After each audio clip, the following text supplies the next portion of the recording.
कहानी शुरू होती है हिमालय की तलहटी में बसे एक छोटे से गांव अमरेश्वर से। ये गांव घने जंगलों, उफनती नदियों और बर्फ से ढके पर्वतों से घिरा हुआ था। वहाँ के लोग साधारण थे, अपने खेत, पशु और छोटे छोटे त्योहारों में ही खुश रहते थे। हर 100 साल बाद जंगलों से सौ का झुंड निकलकर गांव पर टूट पड़ता। उस गांव के बुजुर्ग कहते थे, एक दिन अमरास्त्र की शक्ति फिर जागेगी और वही हमें बचाएगी।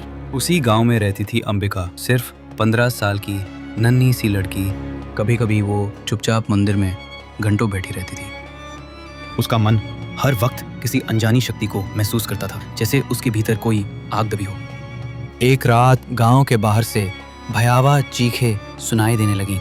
जंगल में आग लग गई थी और राक्षसों का झुंड काले बादलों की तरह गांव की ओर बढ़ रहा था। तभी अंबिका बोली, मुझे लगता है मेरे भीतर कुछ है जो इन राक्षसों को रोक सकता है।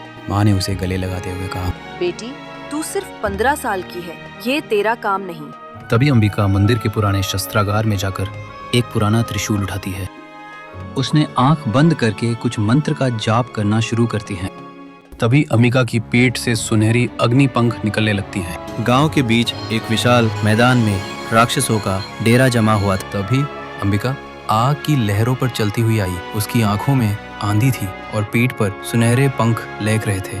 सबसे बड़ा राक्षस बोला, ये कौन सी छोटी बच्ची है जो हमें रोकेगी? अम्बरस ने अपनी हथेली हवा में उठाई। उसकी हथेली से अग्निबाण निकले और राक्षस की आंखों में जा घुसे। आग का शोला पूरे मैदान में फैल गया। राक्षस के बाकी साथी गुर्राते हुए उस पर टूट पड़े, मगर हर राक्षस के लिए उसके पास अलग अस्त्र था। किसी को उसने त्रिशूल से चीर डाला, किसी को अग्नि चक्र से राख कर दिया। गांव वाले छुपकर सब देख रहे थे। वे पहले डर से कांप रहे थे, पर अब उनके भीतर एक नई आस्था जाग उठी थी। राक्षसों के पास भी अंधेरा मंत्र था। उन्होंने चारों तरफ से अंबरास्त्र को बांधने के लिए काले धुएं के जाल बनाए। उसने आकाश की ओर देखा और उसे अपने भीतर से एक आवाज आई, तू ही अग्नि है, तू ही शक्ति। जब तक विश्वास है तुझे कोई बांध नहीं सकता। उसने पूरे गांव का ध्यान अपनी ओर खींचा और जोर से पुकारा, सब मिलकर मेरी शक्ति बनो, हर कोई मंत्र बोलो, ओम अंबरास्त्राय नमः।